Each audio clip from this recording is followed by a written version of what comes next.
Hello and welcome to Hoop 7's basketball hustle for another week, and 3 weeks to go now in the NBL season, Cody, and things are getting pretty exciting. I think we've got a jam-packed show to talk about. Not only will we talk about everything happening in the NBL, and that's a hell of a lot, with the way the Sydney Kings are playing, Illawarra Hawks are firing still, Melbourne United found a way to get that steadying win, plenty happening at the Perth Wildcats, and they're just hanging in there. I'm not sure if the South East Melbourne Phoenix and the Tasmania JackJumpers are still hanging in there. Mathematically, they still are.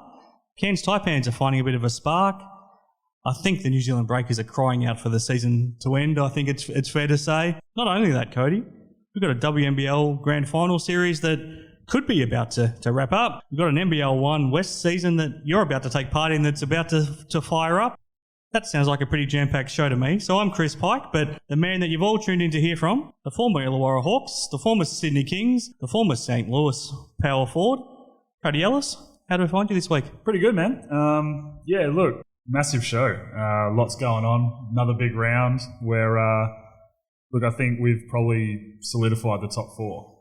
You know, like you said, mathematically, there's Phoenix and the JackJumpers still in it, but realistically, I think after this weekend just gone, I think that really rounded out that top four. I think so. I mean, the JackJumpers and the Phoenix would probably have to win all of their last games over the last 3 weeks, and to be fair, they probably need the Wildcats to lose most of their last 5 games as well, and you wouldn't think that's going to happen. But the Wildcats have now lost, for the first time in 23 years, 3 straight home games, so you never quite know. No, you don't. And it's, it's one of those seasons where really anything can happen. So, look, I don't see it happening. I think the Cats do steady their ship, especially when Norton comes back into the lineup. Yeah. But, I mean, the Phoenix and the JackJumpers are kind of just seem to be that step below that top four. So I can't see that happening. Before we get into all of that NBL talk, Cody, we've got a couple of NCAA champions crowned this week. You had a decorated college career, obviously, at St. Louis. I'm sure you kept a close eye on it. Kansas are the men's champs, South Carolina the women's champs. Yep. Did you enjoy your March Madness? Loved it. Always do. It's always lots of fun to watch. NCAA is probably my favourite basketball to watch, but just purely because of how they play defence. Yep. And, their willingness to play defence and lock in and, they're all playing for contracts. There's no money involved or anything like that. So they're all out there trying to prove a point and trying to prove themselves and prove to people around the world that they deserve contracts and deserve money. It's lots of fun. And especially the men's one yesterday was amazing. It was a really good game. It is fun to watch, isn't it? I mean, the passion in the crowd is fantastic. I mean, no offence to the NBL commentary, but watching the NCAA commentary it's fantastic to listen to. And the way the guys play. I mean, watching an NBA game can be a grind at times because there's not a hell of a lot of intensity at times, but gee, it's a full intense experience watching a college game, especially the deeper into the tournament you get. Oh, absolutely. And look, they've got full-time analysts and all that sort of stuff to get paid to basically have that as their full-time job. So, it's tough. They've got the money to be able to throw around and do that sort of stuff. So, all the commentary and all that is on point. But yeah, man, it's always fun basketball. And I think that, there's so much on the line. You see the passion in everyone, win or lose, there's always tears. And, it makes me miss college. It really does. Now, we're here thanks to Hoop 7, of course. If you're in Perth, head to their store on Murray Street. If not, head to hoop7.com.au. Your NBL1 season starts on Friday, Cody. Have you decked yourself out in some new shoes? Not yet. I need to get in there. Look, in general, there's not a whole lot of newer kicks coming out. But look, Hoops has always got the best shoes going around, and I'll certainly be popping in this week because I need to figure out what I'm playing in this year. My birthday coming up this week as well, and I'm hoping that either Laura or my mum or my sister have popped into Hoop 7 and got me some new gear. So I'll keep an eye out for that. Plenty happening in the world of the NBL, Cody. It's almost impossible to know where to start. So why don't I run through the results of round 18 and then we can take it from there. So it started all the way back on Thursday night. This seems like an eternity ago, but the Illawarra Hawks, in one of their rare home games that they've got to finish the season, got the job done over the Brisbane Bullets 87-70. Friday night, JackJumpers kept their season alive, beating the Adelaide 36ers in Adelaide 80-72. And then for the second straight Saturday, the Illawarra Hawks went to Melbourne and beat Melbourne United, even without Tyler Harvey, which was very impressive in their 96-90 victory. Cairns Taipans then delivered a killer blow just about to the Southeast Melbourne Phoenix up in Cairns, winning 90-85. And then the Sydney Kings, not only did they beat the JackJumpers, but they handed them a bit of a spanking, and they looked incredibly impressive doing so. And they won down in Hobart 103-83. A fun game to watch. Not a hell of a lot on the line, but this was a fun game in Brisbane. The Bullets beating the 36ers 92-91.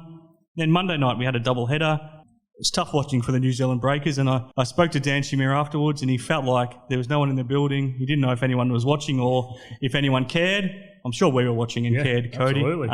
But his team didn't get the win. Taipans kept their winning form going, 87-77. And lastly, a real defensive grind, but the two grand finalists from last year, desperate for a win, both on 2-game losing streaks. And in RAC Arena, the Melbourne United managed to win again. They've won 5 straight in that building, which is incredible, and they won 84-75. Take a deep breath firstly, Cody. Yeah, jeez. And then we'll start with the Sydney Kings, because that was a hell of an impressive performance that they delivered in Hobart on the back of an equally impressive performance in Perth the week before. Should we hand them the championship just yet? No, I don't think so. Look, I think they're the hot team in the league. That's 10 straight wins for them now. Any league in the world, you do that, it's impressive. But look, playoffs are a different game. Come playoffs, they're probably one of the least experienced teams. Them and Illawarra are probably the 2 least experienced, where you've got the Cats and United that are just full of playoff experience. And that does play a role. Have they got a championship winner on their team in the NBL? I'm not sure if they do. No, I don't think so. Did Wani play in a championship? He might be the only one. Yeah, Wani'd be it, I think. He might be it, because looking down the list, and Sean Bruce has been around for a long time, but he hasn't played in a championship, and yeah, it's a remarkable thing. I don't know if I don't think they have a championship winner outside of Wani on their squad. No, and he wasn't exactly a big minutes player on those Cats teams. Look, you've got guys that know how to win though. You got Ian Clark in there. That's he's won an NBA championship stage. So led by Chase Buford, who knows how to win as well. I think he's won a G League title, hasn't he? He has. Yeah. So they've got guys on there that are all buying in. They're fun to watch. They're playing really good basketball. Really, I think they need to lose a game before finals, just to steady their ship a bit, I think. Obviously, they won't be saying that. They'd love to win it all out, but I think they do need to probably drop one, which would be really good for them. They've got an interesting run home. So they've got 2 games in each of the last 3 weeks. This week they've got Adelaide and New Zealand. Yep. Then they've got Illawarra and Adelaide, and then Cairns and Illawarra. Those 2 games against the Hawks are going to be massive. Yeah, big time. They're going to be really good. If the Hawks can continue what they've been doing, I think those 2 will be really good games. And they're probably the ones that are a chance for them to drop. You wouldn't think they'd lose this weekend. You probably wouldn't think they'd lose too many of those other games, just purely on the form that they've had. But look, you can't hand them the chip yet. Playoffs is a completely different ballgame. They did a great job by keeping on winning when Xavier Cooks was out. Yeah. And now they've got him back, and he's basically picked up right where he left off. Yeah. Maybe you'd like to clean up his turnovers a little bit. Yeah, near quadruple double. But look, and that's just getting his touch back, getting his feel for the game back, And the JackJumpers do put you under a lot of pressure. They do, and they're that team that is up and about and in lanes, and that's what they're all about, which is good. So, look, 14, 9, 9, and 8. Yes. The 8 is not great, but that'll happen. Yep. That'll clean itself up over the next few weeks and before finals. So, I think, look, it was just the normal Xavier Cooks game that we've come to know, especially this season. And the one thing there is probably he's starting to put a few more points on the board. Yep. But other than that, he's 9 rebounds, 9 assists. That's fairly standard. Yeah, it is. The other form team right now is their little brothers down the road, the Illawarra Hawks. And we probably expected them to do what they did against Brisbane in their first game last week, but to go to Melbourne for the second straight Saturday and to beat United, to do it without Tyler Harvey, that's quite a statement. Oh, big time. I think they've really started to find their feet. They've found their identity, I think, is their big thing, and that's just purely off the back of Cleveland and what he's done, and they're starting to realise that, oh, that's right, defence does have to be played in this game, it certainly helps you to win games. So, look, big wins without Tyler Harvey. He hasn't had the best year by his standards. But, they've got so many weapons now. And I think that really does prove the importance of the Rathenmays signing. So he's been really good for them. I think since Gorge challenged him to not stop dribbling, give the ball a headache. And I think he was saying that he's only allowed 2 dribbles before he has to pass it in practice. So that's really seemed to help because the ball doesn't stick in his hands anymore. And they've got so many guys that need to touch the ball too. They do. And that's always the issue when you have a star-studded team. There's only one basketball out there. But look, they've started to share the ball a lot better, and it's moving better, and they're attacking the ring more. They're not settling for so many of those jump shots. No, they look good. They look really good. They're getting out and running in transition, which I think is really helping them. You make a great point, because they couldn't have won at all last year without Tyler Harvey, because everything had to go through him.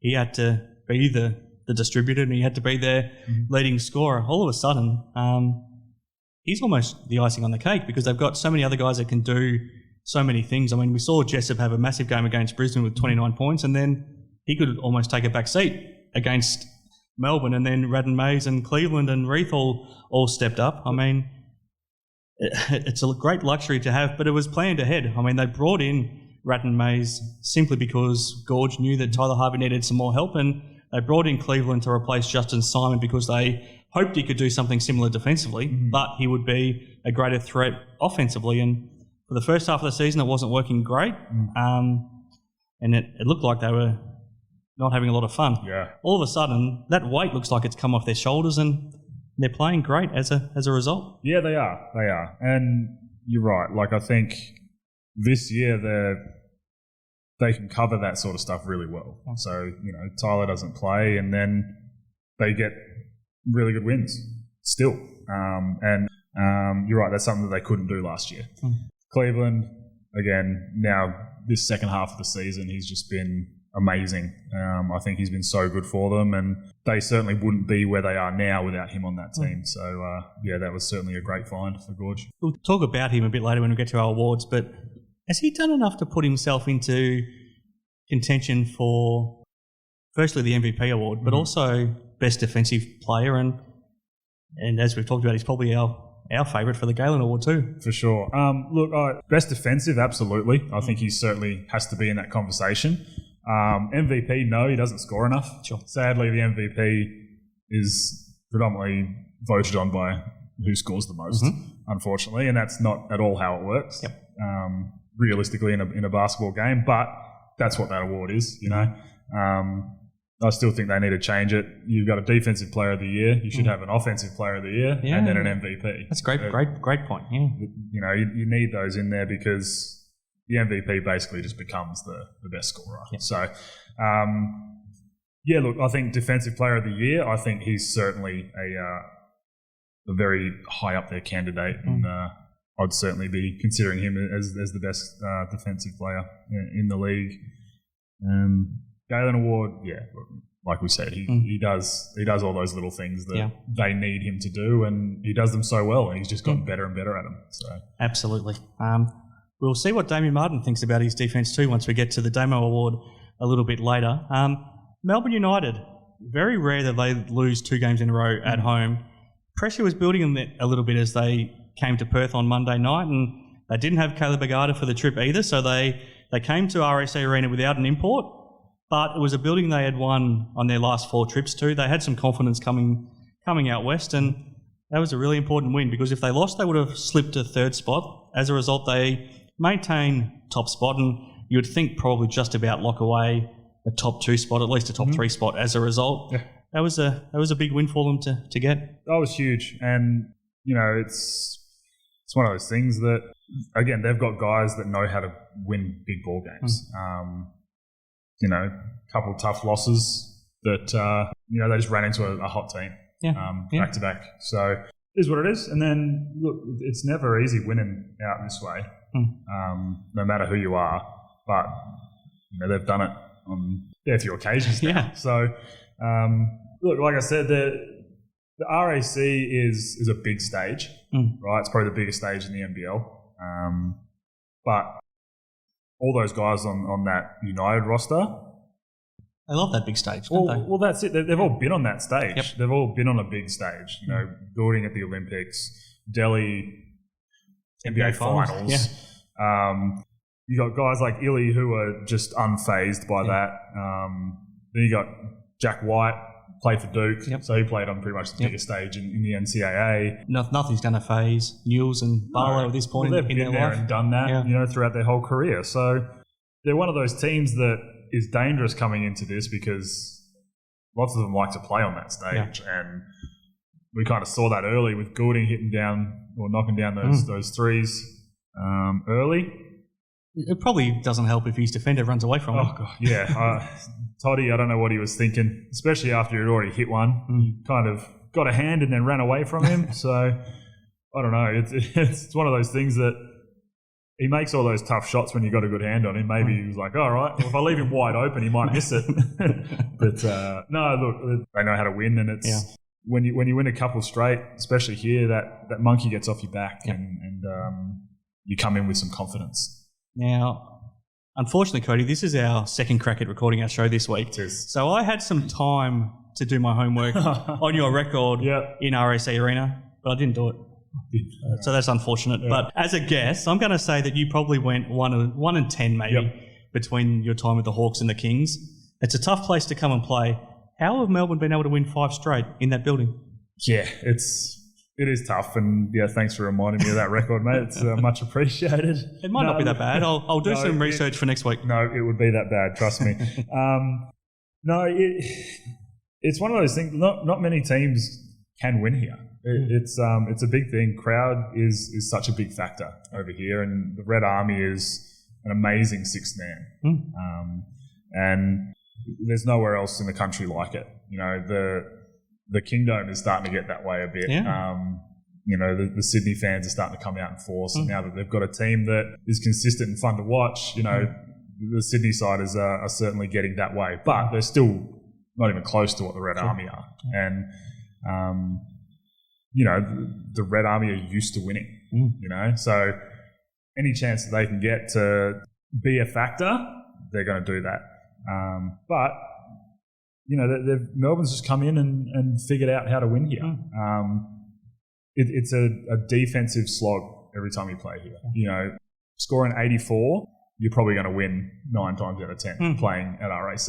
Yep. It's not the best shooting gym in the world. It's tough to shoot here. Never has been. No. And it helps that the Cats have been so good on the boards in recent times that playing here, all those long rebounds, they'd just usually just get all over them. Offensive rebounding under Trevor Gleeson was almost their calling card. Yeah, it was. It really was. And they figured out how to play here and win here, and that's what it took. Yep. So, look, like I said, that monkey off your back, you get those first few wins here and you come in with confidence. And being that big stage, they've got those big time players. They know how to get it done. And what's that, 5 straight here now for them? It is, so including the Grand Final series, obviously last year. Yeah, so it's very impressive. I don't know if any other team even has 5 wins here, let alone in a row. So I'd actually be surprised if any other team has won 5 over the past 10 years. Yeah. It's a remarkable thing, and as a result, the Wildcats have lost three times in a row at RAC Arena for the first ever time. Are you concerned about them? They're a little bit lucky that the JackJumpers and the Phoenix lost on the weekend, so they were able to hold onto that gap in 4th spot. But are you concerned about them, or are you confident when Mitch Norton comes back, he can help fix a lot of their wrongs? He can help fix a lot of stuff. I think, Yeah, look, lots of their woes seem to be just them being out of sync, both offensively and defensively. And Nordo fixes a lot of that. He's their anchor on defense. He's their leader on defense. He's their Shea Ili type that Melbourne have. Shea had some massiff plays towards the end of that Cats game. I'd be willing to say he was the difference. He was, absolutely was. He just turned the screws defensively and got it done for them. And that's what Nordo does for the Cats. Dives on the loose ball. He gets after it. He's up and in. He's getting those deflections and those steals. And offensively, he runs the show. Well, I think last time they beat Melbourne, he scored his career high, didn't he? 26 points. Yeah. And they were all little layups, little just under the basket. He just knows where to be. He reads the game so well. He just sat in that dunker position. He did. And Bryce kept finding him. Yeah, exactly. And you've got to be so keyed in on Bryce and Vic that he can get lost. Yeah. He can get lost under there, and that's where he makes a living. And look, I think once he comes back, he'll steady the ship for them, and they'll be fine. Again, just that extra threat and that leadership out there is what they've been needing. And it's so evident when he's not out there. Yeah. But, he's a big piece for them. You've talked about how big the home court advantage is, but when you've lost 3 in a row at home and you know that you've only got home games to come, when does the pressure start to build where the expectations of winning at home suddenly becomes a bigger factor than the advantage you might have?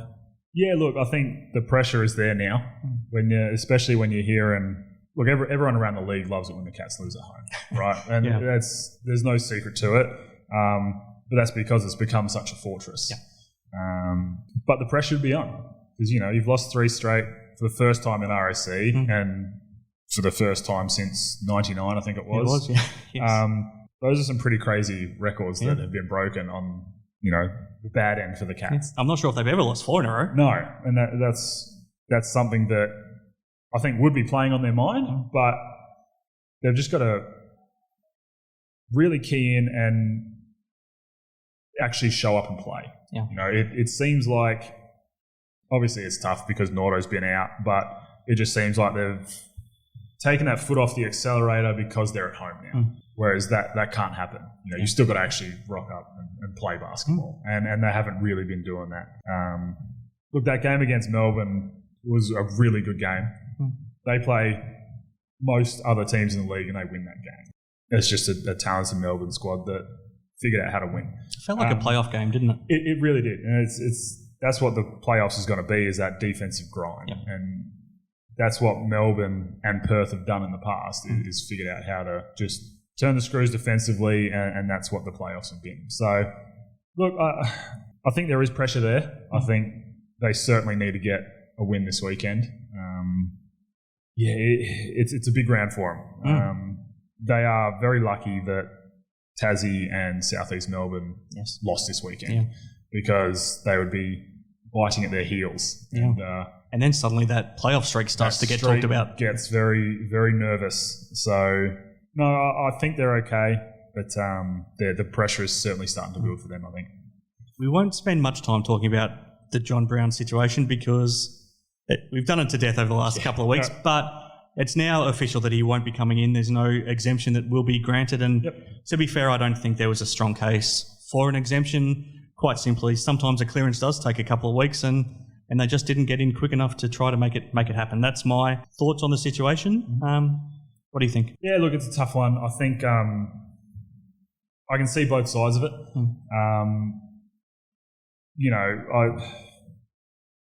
To be fair, I don't know what else you could put in as an exemption. Under the circumstances, he's coming from right now a war-torn country that, the last thing they're worrying about is basketball clearances. So I get that their case put forward was a legitimate one. The fact that he was here a week before the cutoff date, I certainly understand that. But also it's a tough one. Should they have done it a week or so earlier?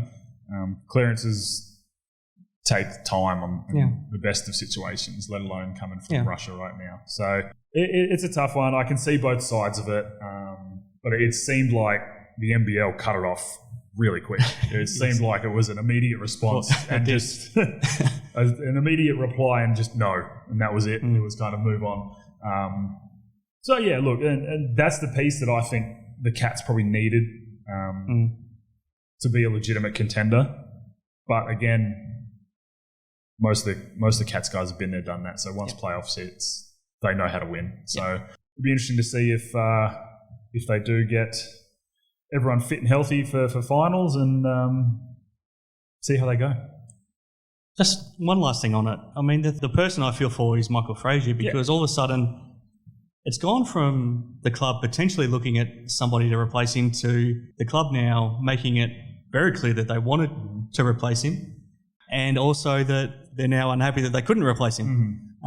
If you're Michael Frazier, how do you put that to the back of your mind and try to come back and contribute to this team that basically didn't want you? I know that you still have to play for your contract and earn your money, but you still have emotions if you're a human being. Yeah, you do. And look, at that stage, you're playing for the guys wearing the jerseys and the coaching staff. You know, that's one of those things that it's the admin and the office staff that are trying to get new players in. But you've spent the whole season here now, and you'd be close with all the guys. And again, look, that's part of professional basketball is understanding that there, especially as an import, understanding that you could be gone at the drop of a hat, and it is what it is.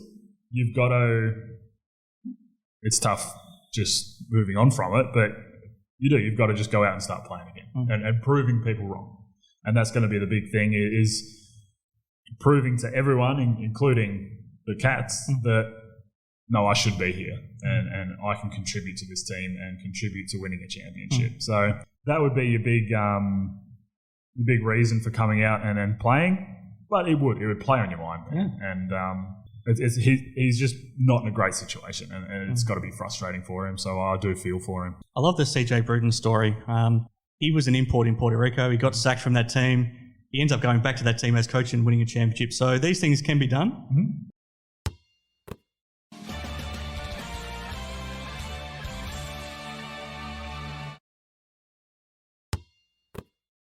Now, Cody, on the other side of things, mathematically, I think the Phoenix and the JackJumpers can still make the playoffs, but their cause wasn't helped. The Phoenix have shot themselves in the foot, losing their last couple of games against out-of-contention teams. They lost to the Taipans on the weekend. They lost the previous weekend to the 36ers. The JackJumpers, they coughed one up against the Kings, but that's obviously, they're not alone in doing that. But do you think they're done in their playoff dreams?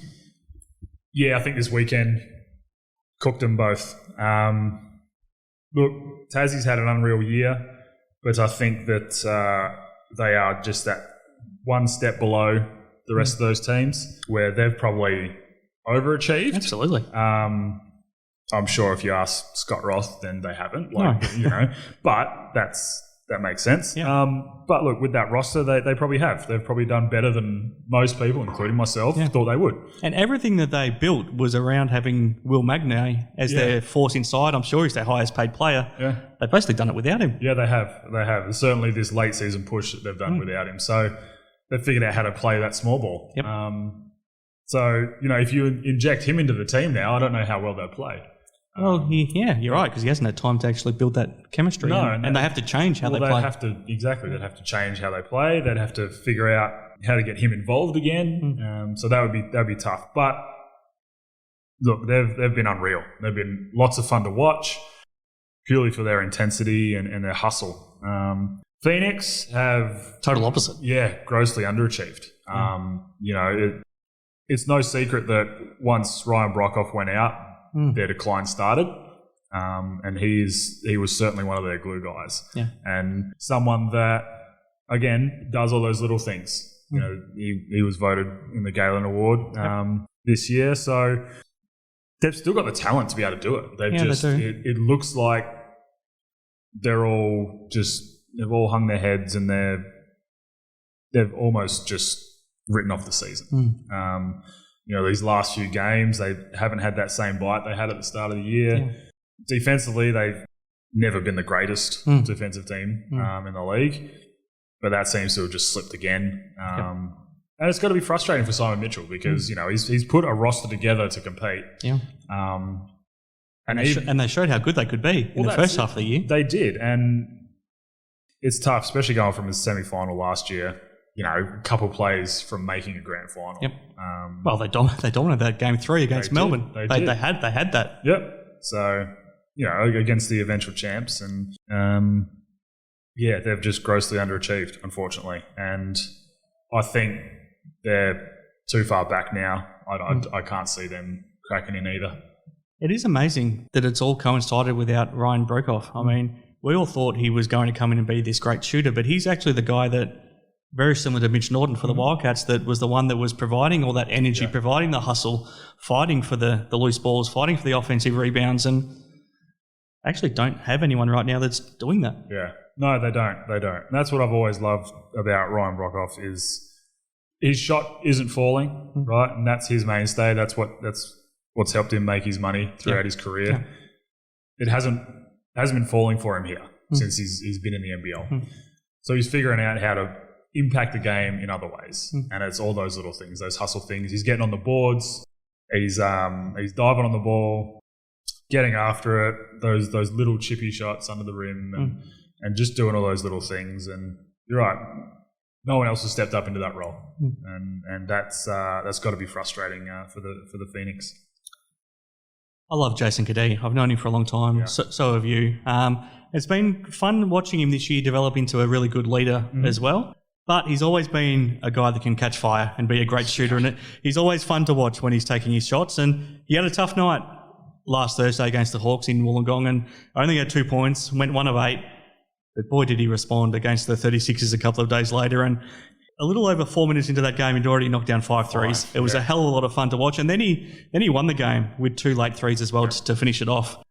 Is there a greater sight in basketball than a guy that catches fire and can just shoot and put them up and feel like he's never going to miss? No, it's awesome to see. It's awesome to see.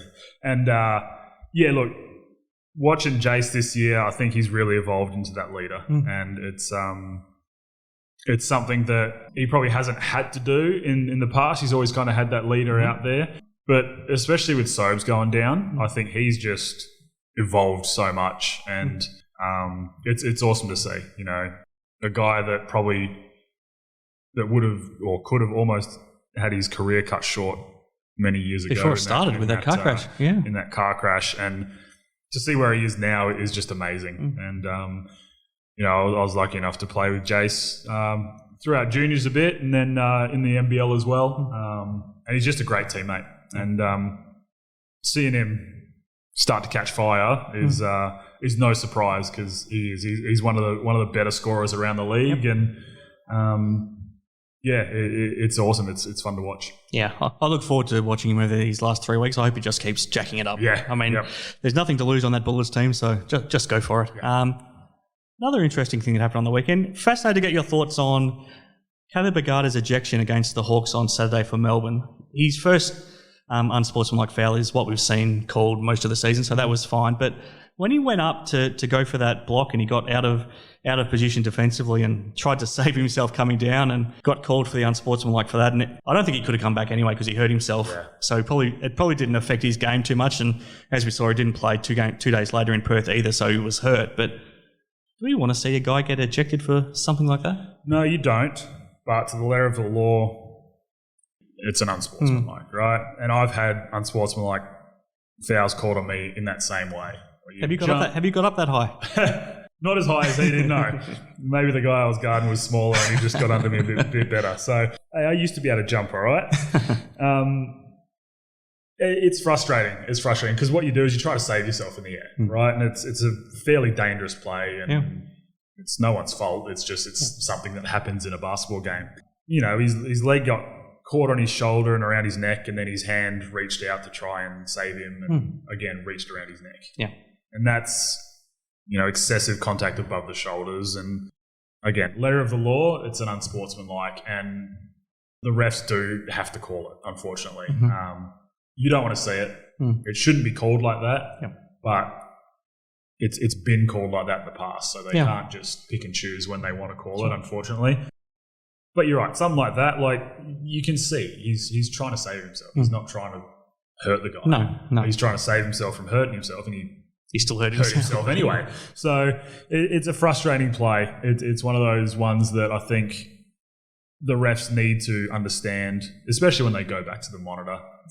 Understand that look, he's trying to save himself, and Vickerman was arguing that case, which is right. It's rightfully so, and something that needs to probably be taken out. But also, if they're going to be reffing by the letter of the law, then they've made the right call. And if he doesn't get the first unsportsmanlike in the first place, it doesn't affect him as badly either, does it? No, it doesn't. So he just probably had to be smarter to avoid the first one. Yeah, and we've seen that in the league this year a couple of times with that first one early on in the game that come back to haunt you later. We've seen that, quite a few times. Mitch Creek a couple of times especially. Yep.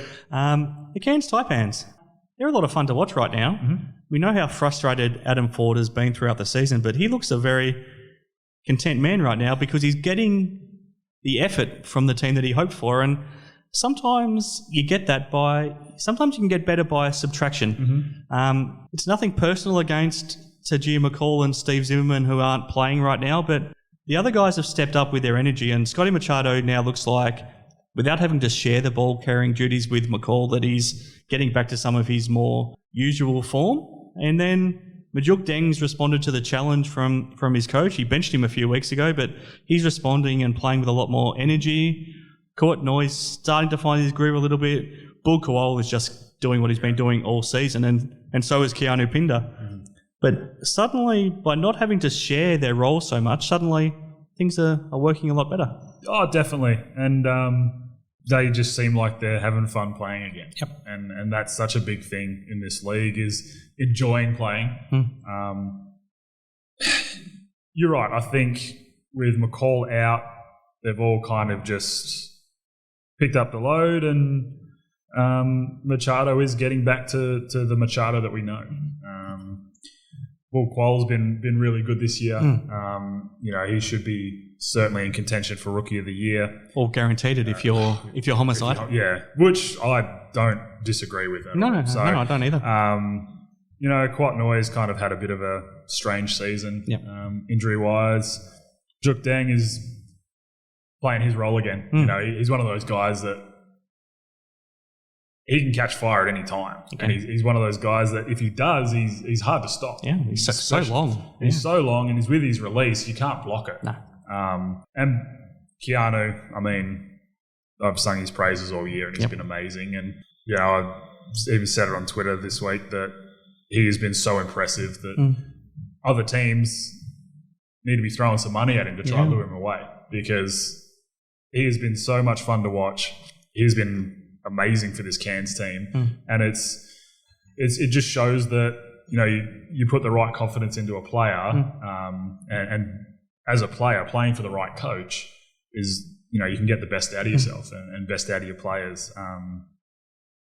Be interesting to see what happens with him in the off season. But I think you make a great point. Just following up from that, because I think he'll get some big offers elsewhere, but I think it would be a shame if we didn't see him stay in Cairns, because he's got that relationship with Fordy, and this is where he started to thrive, and he's the type of guy that can light up Cairns, and that the Cairns community can really get behind. And Bull Kowal's the same. I'd love to see the Taipans build around those two moving forward. I know after the game, Fordy joked about how he was willing to give up some of his pay to keep them. I'm sure that's not going to be necessary, but if I'm the Taipans, I do everything I can to build around those two guys. Oh, absolutely. And look, in Keanu's shoes, you'd probably want to keep playing for Fordy. Right? He's given you the opportunity.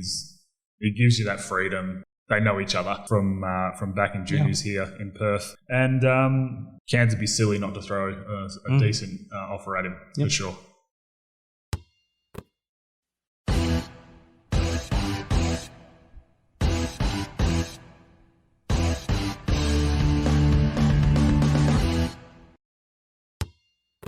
Time for our awards now for this week, Cody.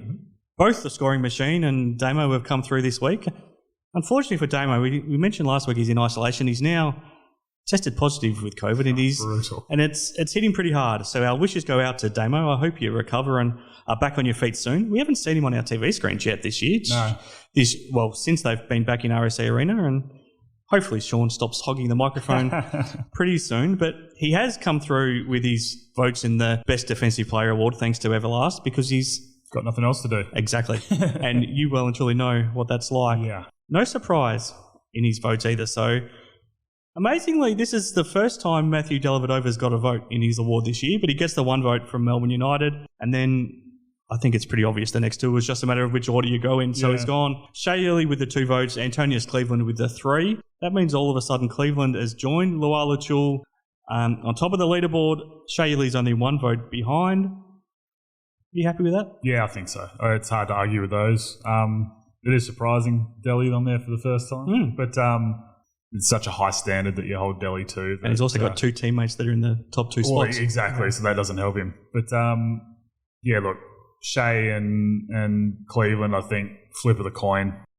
Yeah, look, they both turned the games on their head, and it's not surprising that I think it'll come down to those 2 at the end of the season. I think so too.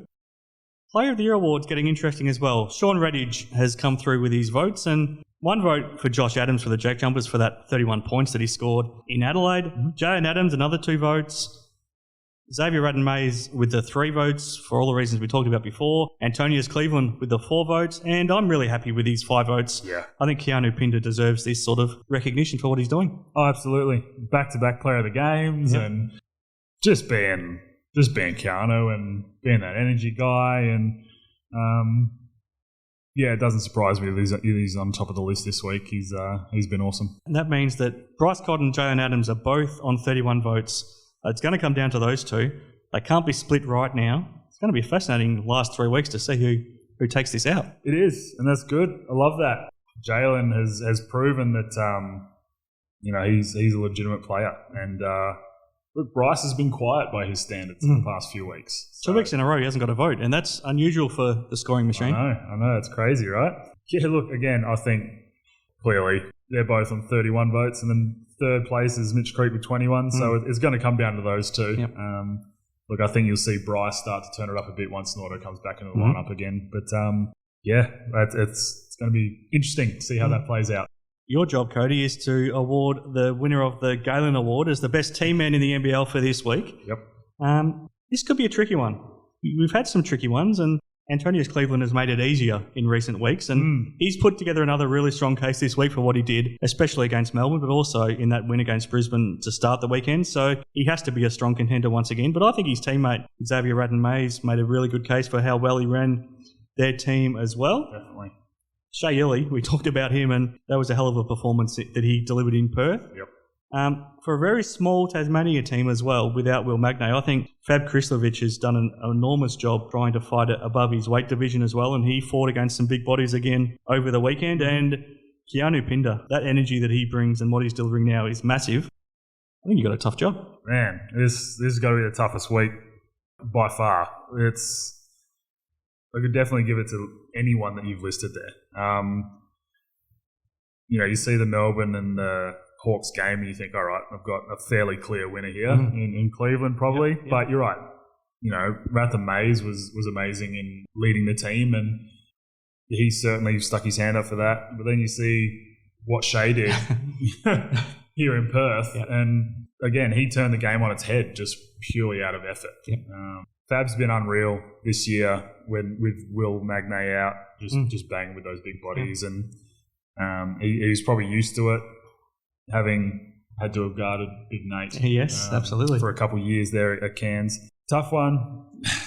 Look, I think for me, Keanu has probably got to get it. He continues to do all that stuff that Cairns need. I think Cleveland, this is what we expected of him. Sure. Shea, again, this is something that we've come to expect from him. But Keanu just keeps getting better and better. And he's chasing the ball. He's getting a block at one end, running the full length of the floor, beating everyone down the court and getting a dunk in transition. Yeah. Just his energy, I think, is the big thing. And he's been a big reason why Cairns have started to play some decent looking basketball. Absolutely. And they look like they're actually having fun. So Yeah. I think Keanu has got it for me this week. That means that he joins Cleveland and Illy as the multiple nominees this year. And I think if we get to the end of the season and we're choosing between those three, I think that's exactly what I had in mind when I came up with the Galen Award. Yeah, absolutely. I think those are probably the three prime candidates. The only one missing from there would probably be Rowdy, who hasn't played. Yeah, sure. So, yeah, look, I think if it does come down to those three at the end of the year, then that's not surprising at all. It's probably right where we wanted it to be.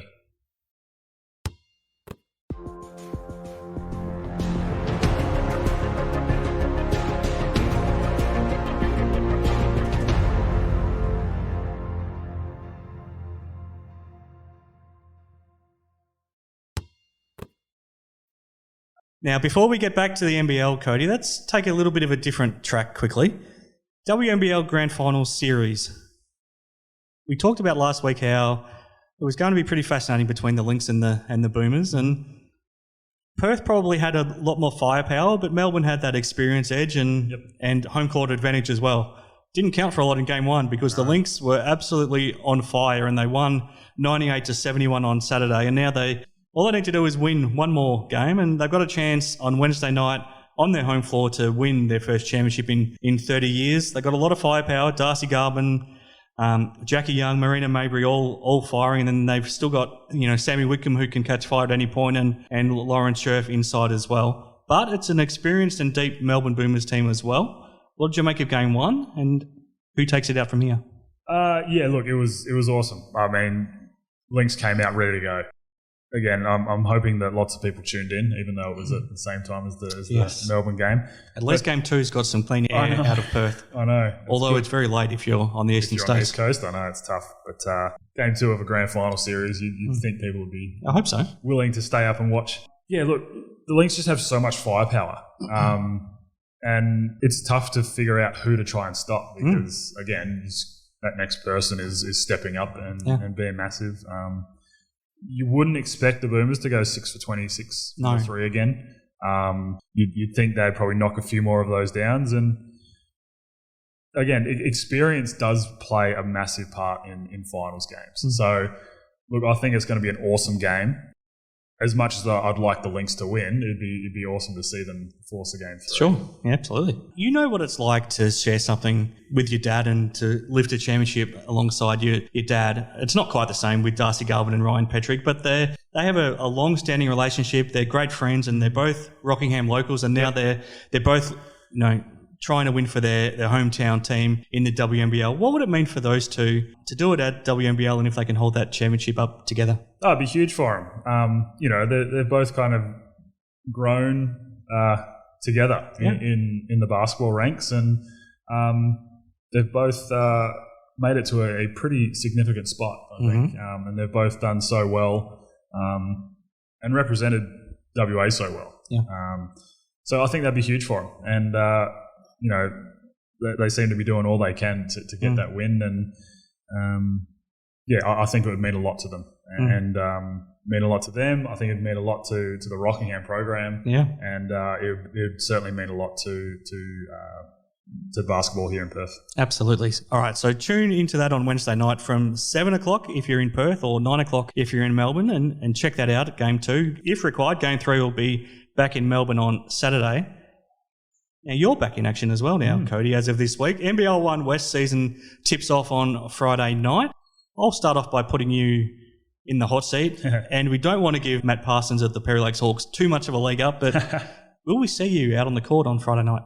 Oh, that's the plan, mate. That's the plan. So, look, it's always fun when that first round comes in, and, I think that lots of teams are ready to go, but also lots of teams, I think, have been hit by COVID, and I think it's going to be a bit of a messy first few rounds just around the league in general. So, it's going to be fun to actually be able to play against someone other than your teammates. Yes. So, looking forward to it.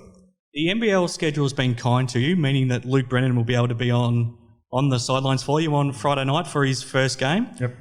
How strange is it going to be for you to not have your dad coaching? Yeah, a bit odd.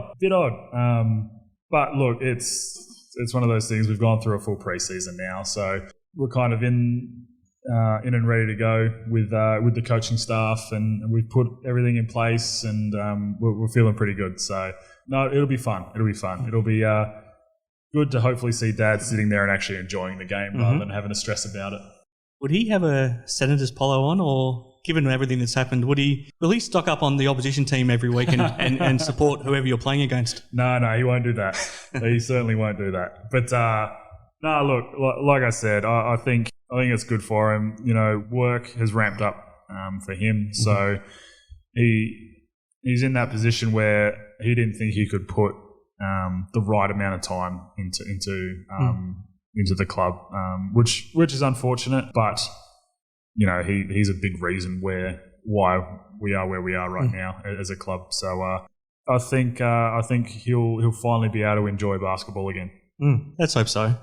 How is your team shaping up? You've probably got a couple of pieces that might not be here quite for the start of the season, but you're pretty happy with the squad that you've got together? Yeah, absolutely. You know, I think we've got good amount of firepower, and you know, hopefully we're all switched on defensively. I think we'll be missing obviously Kyle with the Cats. So, but other than that, we've got pretty much our full strength squad. So shaping up nicely, man, and I'm really liking what some of the young boys are doing to stick their hand up and actually play some minutes. So yeah, it'll be really good, man. Looking forward to it. A lot happening across the rest of the league as well. I'm pretty excited to see what the Bucks do this year, and I'm especially excited to see Liam Hunt back because we thought his career was over a couple of years ago. So that's pretty exciting. The Mandurah Magic have loaded up big time. Kyle Armour, Jay Bowie, Ray Turner all going down there. A lot of familiar Wolves faces out at the Eastern Suns under Ben Ettridge, which will be nice to see them getting one last crack at it. Yep. We haven't touched on this. Devondrick Walker's signing at the Rockingham Flames is massive, and they've got Marty Nelson there as well. You know, some stiff competition. Yeah, there's so much talent all around the league this year. It's unreal. And you're right, Geraldton is going to be. They had a bit of a down year last year, and they're going to be back on the map big time with some of their recent signings. So it's good to see Hunt come out and sign again. So that's really good. I'm glad that injury that he had wasn't a career-ending one, and that he's able to step back on the court. So that's really good. Yeah, Mandurah have loaded up with a couple of old Lakeside boys, so that's good. And then having Ray Turner back in the league, he's a beast. So they're going to be a tough guard again. Yeah, it's a massive season ahead, and there's going to be so many teams that could win this thing. There's no clear-cut favourite, I don't think. It's going to be a dogfight just to make the finals, I think, and that's what you want. You know, that's definitely what you want. And hopefully with the end of season, the national champs coming into play, any team that wins it, I think, is going to represent WA well. Yeah. I'm hoping it's us, obviously. But with the talent, I think top to bottom, we're definitely one of the best leagues around the country. Absolutely. And the women's competition's shaping up as well, Cody. So if you get a chance before your games each night, you'll see some pretty exciting action. The Cougars have got a couple of imports. They've added Jill Williams. They've still got Jessie Edwards, so they've loaded up big. The Perth Redbacks, especially in that backcourt, are going to be pretty exciting. The Mandurah Magic have done something pretty similar to what their men have done, and they've loaded up. Same with the Flames. We'll see the Goldfields Giants in the women's competition for the first time as well, and the defending champs Willetton will be pretty tough to stop as well. So the women's side's shaping up pretty exciting too. Yeah, definitely. And I'm always down at our games early watching the girls play. There's so much talent in the women's league as well that it's always fun to watch. And again, it's always good to support your club, and no matter what level. Yeah, look, again, that's going to be another flip of the coin of who wins that, because lots of talent and lots of teams loading up, and obviously you've still just got to go through Willetton because they seem to be a class above in recent times.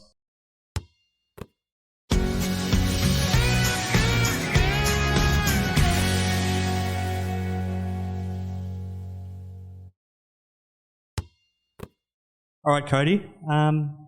3 weeks to go in the NBL season now. Business end, because if you want to make playoffs, this is the time to make your move. And if you want to try to get home court advantage in the playoffs, now's the time to go on winning streaks or to keep your winning streaks going. So, doubleheader Thursday night. Southeast Melbourne Phoenix can't afford to lose. they probably still will struggle to make it even if they win. But it's a massive throwdown against Melbourne United, who they need to keep winning if they want to still finish in the top 2. Yeah, absolutely. So, look, as much as we said last weekend was kind of the final straw for the Phoenix and for the JackJumpers, with the Cats losing, that door is ajar ever so slightly. So I think both teams, if they want to win, they're going to, or if they want to make the finals, they're going to have to win out from here on. But it's not an easy road. So, look, Phoenix against Melbourne, I think that's a huge one. Melbourne with that steadying win here in Perth, and the Phoenix just kind of have lost their identity a bit. I think Melbourne get that one done and help solidify that top 2 spot. Then second up on Thursday, back at RAC Arena, the Perth Wildcats need to win. We haven't touched on the New Zealand Breakers, but they look like they're crying out for the end of the season. But at the same time, they can play with freedom, and they've played well against Perth the last 2 times, and they probably feel like they owe them one. So all the pressure on the Wildcats in this one. Oh, absolutely. New Zealand are ready to go home, which is totally fair. I get that. It's been a shocking year for them. It's got to be frustrating. But you're right. The past 2 games have been really good games against the Cats. They probably had one snatched away from them, from Bryce, which most teams can say that's happened to. I think the Cats get a steadier here. I think it's a close one, but I think the Cats get this one. They just have to. Have to. Yeah. Friday night, the JackJumpers need to get this one as well. They're at home to the Taipans, but as we've talked about, that's going to be much easier said than done. Yeah, absolutely. Cairns are just playing free now. And I think the JackJumpers are starting to feel that little bit of pressure, wanting to make that finals now that they're actually in contention to do it. Sure. Screws start to tighten a little bit and you start to get those nerves a bit more. I think Cairns get this one done purely with how they're playing and their form and the freedom they're playing with. 2 games on Saturday. Brisbane Bullets back at home to the Illawarra Hawks. It's always interesting. The Bullets can play with freedom. The Hawks are playing well, but they also got the pressure knowing that they need to keep winning. Yeah, they do. They do. And I think Illawarra's in a really good spot right now. You're right, Brizzy can play with freedom because they really don't have to play for now. But it does seem like they're still a bit stagnant in places. So I think the Hawks get this one done, but not without some big scores from some of the Bullets players, I think. Similar story in Adelaide on Saturday night, second up as well, with the 36ers hosting the Kings. Yeah, look, again, the Kings are just on that roll right now, and they're going to be tough to stop. They're going to have a down night, one or 2 nights, and I'm sure Adelaide's hoping that they can force that. But I can't see it happening. I think Sydney's just got too much firepower, and they're on too much of a roll, so I think they get that done fairly easily. First up on Sunday is an interesting one. I find this very hard to tip, and it might depend on what happens on Thursday night for both of them, but the Breakers playing the Phoenix, and I think it's in Bendigo from memory. Jeez, yeah, okay. Yeah, far out. This is a flip of the coin, this one. Look, if Phoenix do lose to United on Thursday, I think that will break their back and they'll be... So then you could see one of 2 teams come out against the Breakers. You could see an absolutely defeated team come out and one that doesn't care anymore, or you could see a team that now has some freedom and goes out and just plays. So, flip of the coin again. I think, let's go with Phoenix. I think the Phoenix get that one. It's tough. Tough having a double when you play here in, it's a long trip back, Perth and then back over east. It's a long trip. So plus a bus trip thrown in once you get back to Melbourne. I think the Phoenix get that one done. Second up on Sunday, this will be an interesting one because as we talked about, the Taipans are playing fun basketball right now and they're at home to Melbourne United. Yeah, it's going to be a good game, I think. I think United get it done because I think they're back on track now, and obviously it does come down to that Thursday night game with Phoenix again, and on who comes out on top there. Yeah, but Melbourne are in that point where they need to take care of business and they need to beat teams that they should be beating, and Cairns is one of those teams that they should get it done against. I think United get that done, but the Cairns are going to put up a heck of a fight. It's a long way back from Hobart on Friday night to Cairns on on Sunday as well for the Taipans. Monday night, rematch from last Sunday, which was a lot of fun. This time it's in Adelaide, the 36ers and the Bullets. Mm-hmm. Yep. Again, a flip of the coin, and it just depends on which team rocks up. Both teams have been fairly inconsistent, so it's a hard one to pick. Look, both those teams playing the two hottest teams in the league on Saturday, so it's a tough one. They're probably both going to be fairly spent, you'd think. Look, I'm willing to say that's in Adelaide, right? Yep. Yeah, look, I think I'm going to go with Adelaide purely for the fact that they're playing at home for those couple and they don't have to travel. Yeah. No, you're right. They don't have the travel thrown in. They got 2 home games. 2 home games. So I think that will be the difference for them. Mm-hmm. Last up, I hope we don't see any records set in this game, but I fear for it. Yeah. The Breakers playing the Kings. Yep. And a team ready to get home and a team just getting better and better each week. So you're right. Look, I do think New Zealand put up a fight. You know, you still got pride to play for, and you don't want to go out and get absolutely annihilated or humiliated on the national stage. And again, I think the Kings need to make sure that they come ready to play, though. Yeah, they can't take it lightly, can they? No, they can't, because New Zealand is still stacked with talent. Oh, yeah. They've just not figured it out this year. Yep. So, look, the Kings get that one done, but I'm hoping New Zealand put up a fight. Look, it's tough for them. They've got a triple header this weekend. So, you know, they're also going to be spent, but they've also got a lot of young bodies. So, you know, it shouldn't be too bad for them. But, yeah, Kings get that one done. All right, Cody. We'll come back next week and see how all of that played out. I want to do something a little bit different to finish the show this week. I want to get some rapid-fire answers from you about some questions. Oh, geez, yeah. You can do a one-word answer if you like, a yes or a no, or if you feel like expanding, go for it. So let me race through these very quickly to wrap up the show. Is Simon Mitchell under pressure as the Phoenix coach? Yes, I think so. Do we see Dusty Hannahs play again for the 36ers? Nope, I don't reckon. Would you take Ousmane Dieng or Hugo Besson first in the NBA draft? Oh, see, that's a tough one. See, this is something that always comes down to the fit on the team, I think. Yeah, sure. And I was talking about this the other night in that, I know this isn't a quick answer, sorry. No, it's fine. I was talking to one of the boys on the team the other night about this and how the NBA draft, teams need to recruit what they want. I know those teams that have those higher picks are usually struggling and just need as much talent as possible, but I think fit comes into play there. I think both of those guys could impact the roster.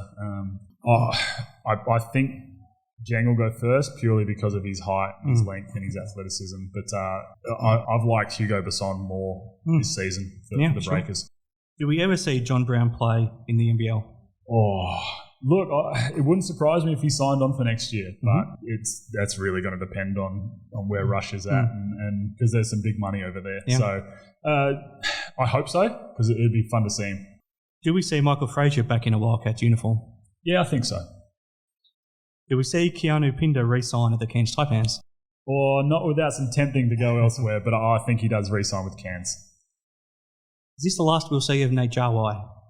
Oh, it's a tough one. Look, I hope not, but his minutes have been getting less and less each year, and look, I hope he can stay on as a coach to that squad because his wealth of knowledge is unreal, and just his presence in general has been huge for Cairns. That's a great call, and I think he'll still want to live in Cairns, so that could happen. Same question for Dave Barlow.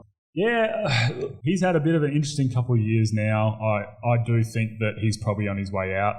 But again, someone who, where he's been in his career, could very easily slot into an assistant role and make an impact there. So I think he's probably done. But, you know, I've said that with a couple of players in the past few years and they've signed on and on and on and on. So you never know, but I think he probably is. Same thing for Jesse Wagstaff. Yeah, look, I think Jesse rides off into the sunset after this season. He started the season, I think, what was it, first game he played his most minutes in his career. And and then I think Scott Morrison realised that he's an older head. But I think it'd be awesome for Jess to go out with a championship. I think they're going to have to fight like hell to get that. But, you know, I think he probably does hang him up after this year. Same for AJ Ogilvy. Yeah, look, he just hasn't played, and he just the way they play this year, I think, he hasn't had that opportunity. Again, a great leader for that team. That's a tough one. I'm not 100% sure. I can't see him going and playing elsewhere. He's made Wollongong his home now. Yep. So look, I think if it came down to a bit like Timmy Conrad, if it came down to retiring or looking elsewhere, he'd probably hang him up. Well, that gets to my next one. Yes or no for Tim Conrad?